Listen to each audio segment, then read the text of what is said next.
मेरे जो पुरखे थे वो टर्की के थे, लेकिन मेरे माता पिता इंडिया में आकर के रहने लगे, साउथ केरला में। वायनाड नाम की एक जगह है, वो एक हिल स्टेशन है, बहुत सुंदर। हम घर में लगभग 6 बच्चे थे और मैं तीसरे नंबर का था। जब मैं अपनी माँ की कोख में था तो मेरी माँ की कोख में एक इन्फेक्शन हो गया था और डॉक्टर्स ने ऐसा कहा था कि ये बच्चा गर्भ में ही मर जाएगा। और डॉक्टर इस बात पर जोर दे रहा था कि इस बच्चे को मार दो। लेकिन वो अल्लाह की एक बंदी थी और खुदा को मानती थी, इसलिए वो किसी की भी राय नहीं मान सकती थी। उसने अल्लाह से ये कहकर दुआ कि अल्लाह, ज़िंदगी तेरी होती है और ज़िंदगी तू ही दे सकता है। अगर तू इस बच्चे को ज़िंदगी देगा तो मैं इस बच्चे को तुझे सौंप दूंगी। ये उसका सरेंडर था, ऑफ़र था। करिश्मा हुआ और मैं पैदा हुआ। सबको लगा कि मैं गर्भ में ही मर जाऊंगा। क्योंकि मैं खुदा को सौंप दिया गया था, इसलिए मेरे माता पिता ने मुझे स्कूल नहीं भेजा। मेरे बचपन बहुत बुरा था। मेरे भाई बहन और पड़ोसी स्कूल जा सकते थे, लेकिन मुझे इतनी आज़ादी नहीं थी क्योंकि मैं खुदा को सौंप दिया गया था। 8 साल की उम्र में मुझे मुस्लिम अरबिक कॉलेज में भेजा गया, एक मुस्लिम मौलाना बनने के लिए। मेरी उम्र क्या थी ये अगर आप मुझसे पूछेंगे तो मुझे सब कुछ याद नहीं है, लेकिन मुझे 5 से 8 साल के बीच में कुछ कुछ बातें याद हैं। मेरा बचपन बहुत खुशनुमा नहीं था क्योंकि मेरी मर्जी के बिना उन्होंने, आप जानते, मुझसे नहीं पूछा कि तुम खुदा के लिए तैयार हो कि नहीं। ऐसा नहीं हुआ। उन्होंने खुद ये फैसला किया कि तुम खुदा के हो और दे दिया। अच्छा, हमें एक मुस्लिम मौलाना बनने के लिए आपको फ़िलॉसफ़ी और थियोलॉजी की पढ़ाई करनी होती है।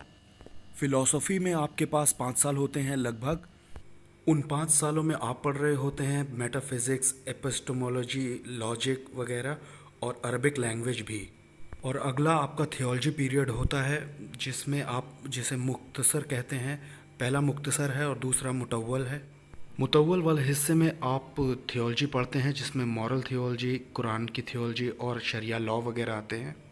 तो अगले 10 साल में, कुछ लोगों को 12 साल भी लगते हैं, लेकिन अगर आप पढ़ाई में और परफॉर्मेंस में अच्छे हैं तो 10 साल में आपकी पढ़ाई ख़त्म हो जाती है। तो मैंने भी 10 साल में पढ़ाई अरबिक कॉलेज में ख़त्म कर ली। वहाँ अरबिक कॉलेज में, जो कि साउथ केरला में था, मैंने अपनी पढ़ाई की। एक बात एक बात बचपन से ही मेरे साथ थी कि जो कानून है वो किसी इंसान पर ज़बरदस्ती उस पर थोपने नहीं है। एक तरह की आज़ादी दी जा सकती है। अगर तुम चाहो तो ही तुम करो। अगर तुम अच्छा करोगे तो अच्छा होगा, अगर तुम बुरा करोगे तो तुम बुरा पाओगे, आप ऐसा कह सकते हो। लेकिन अगर कोई नहीं करता है तो आप उसे ज़मीन पे सज़ा नहीं दे सकते। मिसाल के तौर पे मेरे वालिद मुझसे कहते कि तुम्हें मस्जिद में रहना है, लेकिन अगर मैं मस्जिद में नहीं होता तो वो मुझे मारते। वो मुझसे कहते कि तुम्हें रमज़ान रहना है, और अगर मैं रोज़े नहीं रखता तो वो मुझे खाना नहीं देते थे। आप जानते हैं, जो सज़ा बचपन में दी जाती थी उससे मैं खुश नहीं था। एक मुस्लिम मस्जिद में मैं एक इमाम के तौर पर काम कर रहा था, एज अ पैरिश प्रीस्ट मौलाना। तो वहाँ प्रीच करते वक्त मैंने बोला कि यीशु मसीह खुदा नहीं है। मेरे लिए खुदा सिर्फ अल्लाह था। अल्लाह की कभी शादी नहीं हुई तो कोई अल्लाह का बेटा नहीं। तो मैंने ये प्रीच किया कि यीशु खुदा नहीं है। तो किसी ने पूछा, फिर यीशु कौन है? भीड़ में से किसी ने, शायद कोई मुस्लिम, लेकिन उसने पूछा यीशु कौन है? मैं प्रीच कर रहा था वो खुदा नहीं है, लेकिन क्वेश्चन था वो कौन है। तो ये जानने के लिए मैंने एक बार फिर से पूरी कुरान पढ़ी, 114 चैप्टर, 6666 कुरान की आयतें। और जब मैंने उन्हें पढ़ा तो प्रॉफिट मोहम्मद का नाम मैंने कुरान में सिर्फ 4 जगह पाया, लेकिन यीशु मसीह का नाम 25 जगह। इस बात से मैं थोड़ा सा कंफ्यूज हुआ कि कुरान यीशु को ज़्यादा तवज्जो क्यों देती है। और दूसरी बात, मुझे कुरान में किसी औरत का नाम दिखाई नहीं दिया, ना प्रॉफिट मोहम्मद की माँ का नाम, ना उनकी वाइफ का, ना उनकी बच्चियों का नाम। कुरान में सिर्फ एक औरत का नाम है, वो है मरियम, यीशु की माँ। और किसी औरत का नाम ही नहीं है। पाक कुरान चैप्टर 3 में चैप्टर का नाम है मरियम का ख़ानदान, और पाक कुरान चैप्टर 19 में चैप्टर का नाम ही है मरियम। एक पूरा चैप्टर ही है मरियम। तो मुझे ये जानने की बड़ी इच्छा थी कि कुरान ये सब क्यों कहती है। मरियम के बारे में पाक कुरान चैप्टर 3:34 से आगे कहती है कि मरियम बिना किसी पाप के पैदा हुई और उसने कभी कोई पाप नहीं किया अपनी ज़िंदगी में, और वो हमेशा वर्जिन थी। कुरान चैप्टर 50 आयत 23 कहती है कि वो फिजिकल बॉडी के साथ जन्नत चली गई, ऐसा कुरान में लिखा हुआ है। और फिर यीशु के बारे में चैप्टर 3 45 से 55 आयतों में वहाँ 10 पॉइंट्स हैं जो यीशु के बारे में कुरान कहती है। पहली चीज़ जो कुरान कहती है कलिमतुल्लाह, जिसका अरबी में मतलब है खुदा का कलाम, और दूसरी रूह अल्लाह यानी खुदा की रूह, और तीसरा है ईसल मसीह यानी जीसस क्राइस्ट। तो कुरान ने यीशु को नाम क्या दिए हैं? खुदा का कलाम, खुदा की रूह और ईसा मसीह। और कुरान कहती है कि यीशु बोले जब वो बहुत छोटे थे, यानी कि सिर्फ 2 दिन के, अपने पैदा होने के सिर्फ 2 दिन में ही वो बोलना शुरू हो गए। कुरान कहती है यीशु ने एक जिंदा चिड़िया बना दी मिट्टी से। उसने मिट्टी ली, चिड़िया बनाई और उसमें फूका और वो जिंदा चिड़िया बन गई। तो मैंने सोचा ये जिंदगी देने की कुव्वत रखता है, उसने मिट्टी में जान डाल दी, मिट्टी में। और आगे कुरान कहती है कि उसने जन्म के अंधे को ठीक किया, उसने कोढ़ी को ठीक किया, और ऐसी बहुत सी बातें। और आगे कुरान कहती जाती है कि उन्होंने मुर्दों को जिंदा किया, वो जन्नत चले गए, वो आज भी जिंदा है और दोबारा आएंगे। और जब मैंने ये बातें कुरान में देखी तो मैंने सोचा कि देखूं कुरान मोहम्मद के बारे में क्या कहती है। आप जानते कुरान के हिसाब से मोहम्मद ना तो खुदा का कलाम है, ना खुदा की रूह है, ना 2 दिन का होने पर बोले, और ना कोई मिट्टी से चिड़िया बनाई, ना किसी बीमार को ठीक किया, ना किसी मुर्दे को जिंदा किया। वो उनकी खुद भी मौत हुई थी और कुरान के हिसाब से वो जिंदा नहीं है और ना दोबारा आने वाले हैं। तो बहुत फर्क है इन दोनों नबियों के बीच में। मैं यीशु को खुदा नहीं बुलाता था, आप जानते हैं, मैं सोचता था कि वो एक प्रॉफिट है और वो मोहम्मद से बड़े प्रॉफिट हैं। तो एक दिन मैं अपने एक टीचर के पास गया जिन्होंने 10 साल मुझे अरबिक कॉलेज में पढ़ाया था। मैंने उनसे पूछा, टीचर ये बताइए कि खुदा ने दुनिया कैसे बनाई? उन्होंने कहा खुदा ने कलाम से दुनिया बनाई, कलाम के वसीले से। तो मेरा सवाल था कि कलाम क्रिएटर है या क्रिएशन है? समझिएगा इसे, कलाम क्रिएटर है या क्रिएशन है? कुरान कहती है यीशु खुदा का कलाम है। अगर मेरे टीचर कहते हैं खुदा का कलाम क्रिएटर है तो इसका मतलब यीशु क्रिएटर हैं, तब तो मुस्लिम्स को क्रिश्चियन हो जाना चाहिए। मान लीजिए अगर वो कहते हैं कि खुदा का कलाम क्रिएशन है तो वो फंस जाएंगे। जानते क्यों? क्योंकि उन्होंने कहा कि कलाम से सारी चीज़ें बनी हैं। अगर वो कहते हैं कि कलाम क्रिएशन है तो खुदा ने दुनिया कैसे बनाई? अब ना तो वो ये कह सकते हैं कि कलाम क्रिएटर है, ना कलाम क्रिएशन है। वो बहुत नाराज़ हुए, उन्होंने मुझे धक्का दिया अपने कमरे से और कहा ना क्रिएटर है ना क्रिएशन है कलाम, जाओ भागो, निकलो यहाँ से। वो कहना चाहते हैं कि कलाम क्रिएशन है, वो इस बात को साबित करना चाहते हैं कलाम ना तो क्रिएटर है ना क्रिएशन है, लेकिन खुदा भी नहीं है। खुदा नहीं है, ना ही क्रिएटर है ना ही क्रिएशन है, तो खुदा नहीं हुआ, और वो क्रिएशन भी नहीं है, तो वो खुदा के साथ बराबर नहीं है। यही उनकी समस्या है। जब उन्होंने ऐसा कहा तो मैंने अपने टीचर से कहा कलाम ना क्रिएटर है ना क्रिएशन है, इसीलिए तो शायद क्रिश्चियन कहते हैं कि कलाम खुदा का बेटा है। तो उन्होंने मुझसे कहा अगर खुदा के बेटा है तो तुम मुझे खुदा की बीवी भी दिखाओ, क्योंकि बिना बीवी के बेटे होने का कोई मतलब ही नहीं बनता। तो मैंने कुरान से एक हिस्सा उन्हें दिखाया कि खुदा बिन आंखों के देख सकता है, खुदा बिन जबान के बोल सकता है, खुदा बिन कानों के सुन सकता है। ऐसा कुरान में लिखा है। अगर ऐसा है तो खुदा को बिन बीवी के बच्चा हो सकता है? तो वहाँ हमारी बड़ी बहस हुई।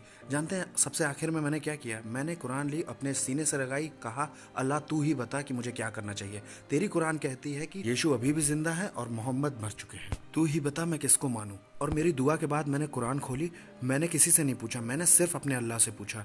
मैंने कुरान खोली, मैंने देखा चैप्टर 10 94 आयत। जानते वहाँ क्या लिखा है? फ़इन कुंतुम फ़ी शक्किन मिम्मा अन्ज़लना इलैका फ़स्अलिल्लज़ीना यक़रऊनल किताब मिन क़ब्लिक लक़द जाअकल हक़। अगर तुम्हें इस कुरान पर किसी तरह का शक होता है जो मैंने तुम्हें दी है तो जाओ बाइबल पढ़ो, या उनसे पूछो जिन्होंने बाइबल पढ़ी है, क्योंकि सच वहाँ पहले ही बता दिया गया है। मैं तब तक 19 का भी पूरा नहीं हुआ था। मैंने अपनी पढ़ाई तो पूरी कर ली थी और मैं अरबिक कॉलेज, माफ़ कीजिएगा, मैंने मस्जिद में काम कर रहा था, तो मैं 19 से कम का ही था। और जब मैं इस बीच में अपनी बाइबल स्टडी कर रहा था, वहाँ बहुत से ऐसे पॉइंट्स थे जिन्होंने मुझे बहुत छुआ। पहले ही दिन फादर ने पहली ही आयत यूहन्ना की इंजील से पढ़ी। इब्तिदा में कलाम था, कलाम खुदा के साथ था और कलाम खुदा था और कलाम गोश्त बना। तो मेरी कुरान कहती है कि यीशु खुदा का कलाम है और बाइबल भी कहती है कि यीशु खुदा का कलाम है। तो मैंने पाया कि दोनों ही लगभग एक जैसी ही हैं। तो मैं ये जान के बड़ा खुश हुआ कि मुझे कुरान भी चाहिए, मुझे बाइबल भी चाहिए, मुझे दोनों चाहिए। तो आप जानते हैं एक दिन मैं मसीही बनता, एक दिन मैं मुस्लिम बनता, एक दिन मसीही एक दिन, तो मुझे दोनों चाहिए। और जब मैं ऐसा सोच रहा था तो मैंने एक और कलाम सुना। यूहन्ना के पहले चैप्टर की 12वीं आयत सबसे प्यारी आयत मेरे लिए। बाइबल में ऐसा लिखा है, अगर कोई यीशु को कबूल करेगा तो यीशु उसे ताकत देगा खुदा के बेटे बेटियां बनने की। आप जानते हैं कुरान की सारी आयतें ये कहती हैं कि हम इंसान खुदा के गुलाम हैं। अल्लाह मालिक है और मालिक गुलाम से प्यार नहीं कर सकता और गुलाम मालिक से प्यार नहीं कर सकता। मैं किसी का नौकर गुलाम नहीं बनना चाहता हूँ। कुरान कहती है कि तुम मेरे गुलाम हो। लेकिन जब मैंने यूहन्ना 1:12 सुना जो कहता है कि अगर तुम यीशु पर ईमान लाते हो तो यीशु तुम्हें खुदा के बेटे बेटियां बना देगा, तो मैंने तुरंत कहा कि मुझे यीशु चाहिए, क्योंकि मैं खुदा का बच्चा बनना चाहता था। और वहाँ से मैंने खुदा को डैडी कहना शुरू किया। उससे पहले मैं जानता ही नहीं था कि मैं खुदा को डैडी बुला सकता हूँ। आप जानते हैं यीशु ने दुआ सिखाई, वो अरमिक में कहती है Bundos mayo. एक तरह से हमारे बाप, अबून उसने कहा। अरबी ज़ुबान में अबून का मतलब होता है हमारे बाप। अगर आप मुझसे पूछें तो मैं अपनी खुशी जाहिर नहीं कर पाऊंगा जब मैं अपने खुदा को बाप बुलाता हूँ। जब भी कभी मैं खुदा को बाप बुला, और जब कभी मैं सोचता हूँ कि इस कायनात को बनाने वाला मेरा बाप है, मुझे इस तरह की खुशी होती कि मैं उसे बता नहीं सकता। वो मेरे समझाने से बाहर है। जब आपको ये तजुर्बा होगा तभी आप इसे समझ सकते हो। मुझे खुदा बाप बुलाना बहुत अच्छा लगता है। वहाँ मैंने यीशु को कबूल किया। जब मैं डिवाइन नाम की जगह पर रह रहा था तो वहाँ पर बहुत से ऐसे पॉइंट्स थे जिन्होंने मेरी ज़िंदगी को छुआ, और वहाँ पर मैं मसीही बना। और इस बीच में मैं अपने घर से गायब था। मेरे घर वालों ने सोचा कि मैं मस्जिद में होऊंगा और मस्जिद वालों ने सोचा कि मैं घर में होऊंगा। लेकिन जब उन दोनों की आपस में बातें हुई तो वो समझ गए कि ना तो मैं मस्जिद में हूँ ना मैं घर पे हूँ। तो उन्होंने मुझे हर जगह ढूंढा। फिर उन्होंने कई जगह अखबारों में इश्तिहार दे दिया, टेलीविज़न पर और कई जगह, और आखिरकार उन्होंने मुझे पाया कैथलिक रिट्रीट सेंटर में, और मेरे वालिद वहाँ आ गए। वो बड़ा खौफनाक था क्योंकि उन्होंने मुझे बहुत बुरी तरह से मारा पीटा था। मेरी नाक से खून बह रहा था और मैं बेहोश हो गया था, और वो मुझे वहाँ से उठा के घर ले गए। मैं नहीं जानता कि किस तरह से वो ले गए, लेकिन वो वहाँ से उठा ले गए थे क्योंकि मैं तो बेहोश था। जब मुझे होश आया तो मैं एक छोटे से कमरे में था और वहाँ मुझ पे कोई कपड़े नहीं थे। मैं पूरी तरह से नंगा था। मेरे हाथ और पाँव चेन से बहुत टाइट बांधे गए थे और मैं बोल भी नहीं पा रहा था क्योंकि मेरे मुंह में मिर्च पाउडर डाला गया था, नाक में, आँख में। और आप जानते हैं, जहाँ कहीं भी मेरी खाल पर जख्म थे, घाव थे, उन्होंने लाल मिर्च डाल दी थी मुझे जलाने के लिए। और भी उन्होंने बहुत कुछ किया, क्योंकि ये कुरान में लगभग 18 जगह दिया है कि आपको एक नॉन बिलीव, कुछ जगह ये भी दिया है कि उसे मार दो जो इस्लाम छोड़ता है। तो मेरे वालिद कुरान के कानून का हुक्म मान रहे थे। वो और भी कुछ करना चाह रहे थे। उन्होंने कई दिन तक मुझे खाना नहीं दिया, पानी नहीं दिया। मैं पूरी तरह से सूख गया था और मैंने अपने फटे हुए होंठ से थोड़ा सा खून चाटने की कोशिश की गले को गीला करने के लिए। तब मेरा भाई आया और उसने मेरे मुंह के अंदर पेशाब कर दिया। उसने कहा, यही तुम्हारी सज़ा है मसीह में ईमान लाने के लिए। और कई दिन के बाद मेरा पेट खाना और पानी ना मिलने से पूरी तरह से ख़राब हो चुका था।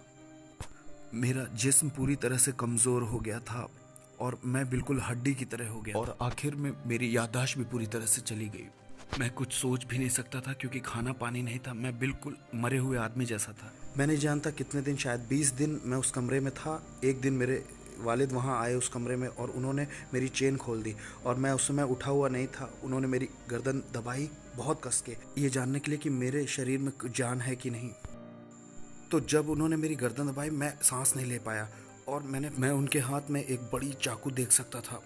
उन्होंने मुझसे कहा कि ये तुम्हारा आखिरी समय है, तुम्हारे लिए कोई उम्मीद नहीं। उन्होंने कहा, अगर तुम्हें अल्लाह चाहिए तो मैं तुम्हें जीने दूंगा, अगर तुम्हें यीशु चाहिए तो मैं तुम्हें मार दूंगा। मैं बताऊं, आप जानते हैं, जब मैं अपनी माँ की कोख में था तो सब ने कहा ये मर जाएगा, लेकिन वो मुझसे प्यार करते थे इतना कि मेरे लिए दुआ कर रहे थे कि मुझे ज़िंदगी मिले। लेकिन अब वो मुझे मारना चाहते हैं, तो मैं नहीं जानता। और मैं अपने वालिद को अच्छी तरह से जानता हूँ, वो मुझे मार देंगे। तो जब मैं ये समझ गया कि ये मेरी मौत का आखिरी लम्हा है तो मैंने सोचा कि यीशु भी तो मर गए लेकिन दोबारा जिंदा हुए। अगर मैं यीशु पे यकीन करता हूँ, मरता हूँ, तो मैं भी जिंदगी पा सकता हूँ। आप जानते, एक तरह की खुशी थी कि यीशु में मरना अच्छा है। जब मैंने ऐसा फैसला लिया तो एक तरह की रोशनी मेरे माथे पर लगी, जैसे चांद की रोशनी कुछ मेरे सिर में लगा और एक तरह का बिजली का झटका जैसा मुझे लगा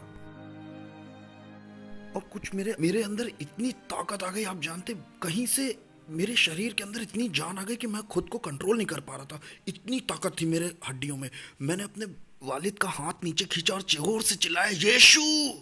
और जब मैं चिल्लाया तो वो ज़मीन पर गिर पड़े, और जब वो गिरे तो उनके हाथ में जो चाकू था वो उनके छाती पे लगा और एक बड़ा जख्म हो गया, और वहाँ से बहुत खून निकलने लगा, और एक तरह का झाग उनके मुंह से निकलने लगा, और वो बहुत तेज़ चिल्लाए, और सब एक तरह के शौक में थे। मेरा भाई हो, माँ और बहनें, उनको नहीं मालूम था क्या हो रहा है। उन्होंने सोचा मेरे बाप मर गए हैं। सब उन्हें उठा करके हॉस्पिटल की तरफ भागे, और जब वो जा रहे थे तो उन्होंने बाहर से मेरा रूम लॉक करना भूल गए। और मेरे अंदर जो ताकत थी मैं आपको बता नहीं सकता हूँ, क्योंकि मैं तो बिल्कुल हड्डी की तरह हो गया था। कोई खाना नहीं, बहुत दिन से, 20 दिन से ज़्यादा हड्डी तो हो गया था, लेकिन बहुत एनर्जी थी।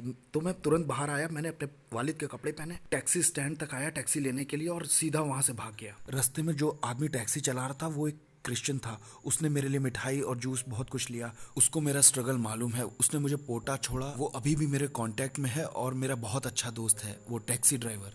तो मैं निकल गया और पोटा आ गया। उस दिन मैंने सचमुच में जाना कि मेरा यीशु आज भी जिंदा है। जब मैंने उसे अपनी ज़रूरत के लिए पुकारा, उसने मुझे बचाया। इसका मतलब है कि वो यहाँ भी है।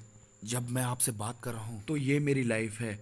हर कहीं मैं जानता हूँ कि वो मौजूद है, क्योंकि मेरे कन्वर्जन के 18 साल हो गए हैं। मैंने कभी नहीं सोचा था कि मुस्लिम मुझे जीने देंगे 18 साल तक। और मैंने मिडिल ईस्ट में भी प्रीच किया है, वहाँ अरब आए थे और कुछ भी नहीं हुआ।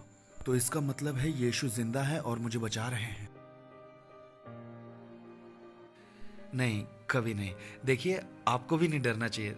मरने का डर तो एक तरह की बेवकूफ़ी है। जानते हैं क्यों?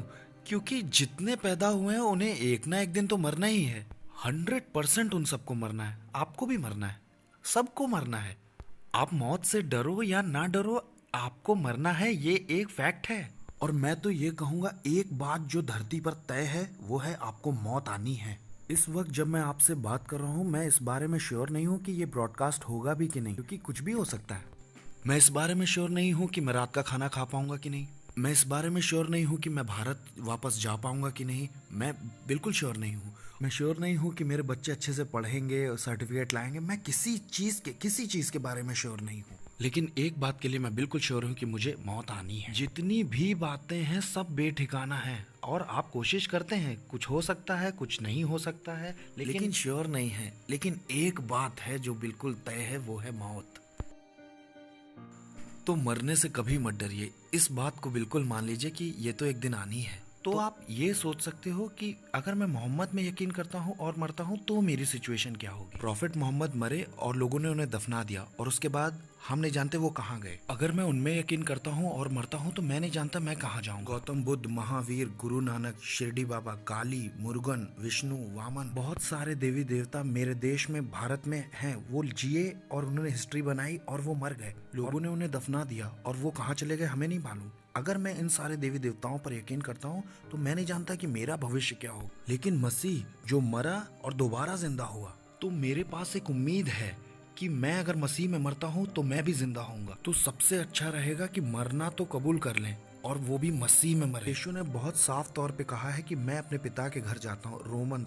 माफ कीजिएगा, यूहन्ना 14:3 में, मैं अपने पिता के घर जाता हूँ, वहाँ बहुत से मकान हैं और मैं तुम्हारे लिए जगह तैयार करता हूँ ताकि आकर तुमको ले जाऊँ। तो मैं तो बड़ा खुश हूँ कि मेरा यीशु वहाँ मेरे लिए बहुत बड़ा बंगला तैयार कर रहा है, क्योंकि अगर उसका काम एक बार खत्म हो गया तो वो मुझे आके ले जाएगा। और मुझे लगता है कि वो बहुत बड़ा बंगला है, क्योंकि 18 साल से मुस्लिम मुझे मारने की कोशिश कर रहे हैं, लेकिन मार नहीं पाए। इसका मतलब है कि कंस्ट्रक्शन चल रहा है, एक बार काम खत्म हुआ तो वो मुझे ले जाएंगे और तभी मुस्लिम मुझे मार सकेंगे, उससे पहले कोई नहीं। तो मैं मरने से नहीं डरता, ये तो तय है। एक चीज मैं सोचता हूँ कि मौत के बाद क्या। हमेशा की जिंदगी के लिए आपको यीशु की जरूरत है। हर धर्म ये कहता है कि खुदा और इंसान के बीच में कोई समस्या है तो वो है पाप, और इस्लाम में उनके पास अपने पापों के लिए कुर्बानी है जानवरों की। अपने पापों के लिए वो जानवरों को कुर्बान करते हैं। हिंदुइज्म में अगला जन्म, लेकिन सिर्फ क्रिश्चियनिटी में यीशु मसीह ने हमारे उसकी सजा भुगत ली और मेरे सब पापों को हटा दिया और मुझे बिल्कुल पाक कर दिया।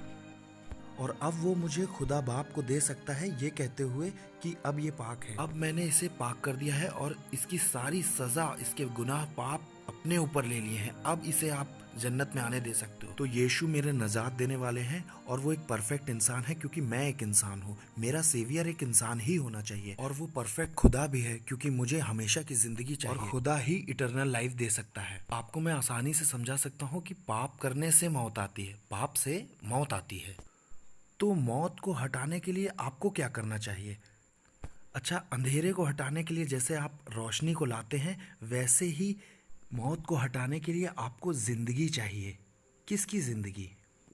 पुराने अहदनामे में वो जानवरों की कुर्बानी देते थे क्योंकि वो मानते थे कि खून में ही ज़िंदगी होती है। मुस्लिम तो आज भी कुर्बानी करते हैं, लेकिन मेरी मौत को हटाने के लिए मुझे फिरदौस की ज़िंदगी चाहिए। और ये इटर्नल लाइफ मुझे कहाँ से मिल सकती है? सिर्फ खुदा से। और ये है जो यीशु ने क्रूस पर दी।